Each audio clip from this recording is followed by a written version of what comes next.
الآن الحكومة الجديدة لها تجربة شهرين أو أكثر، لكن تجربة الإدارة الذاتية لها 14 سنة وفي بعض المناطق 10 سنين.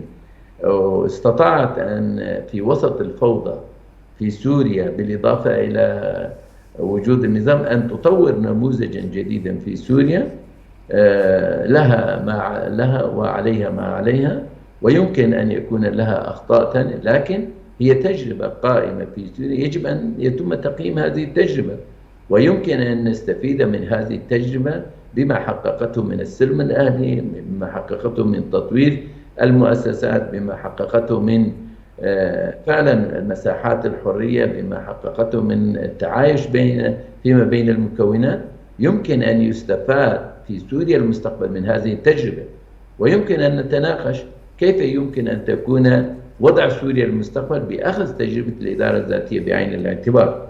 أي أن الأمور عندما سنقترب من سوريا بنوايا صادقة كيفية بناء سوريا، يجب أن نقيم جميع التجارب الموجودة، حتى هناك تجربة إدلب وتجارب المناطق الأخرى، لكن أن نقارن بين جميع التجارب من حقق الأفضل نسبيا. يعني السوريون الآن يرون أن التجارب، لذلك ما تم تحقيقه في شمال وشرق سوريا وتجربة الإدارة الذاتية يمكن أن يكون قيمة مضافة لسوريا المستقبل ويقوي سوريا. يجب أن لا نخاف من الإدارة الذاتية.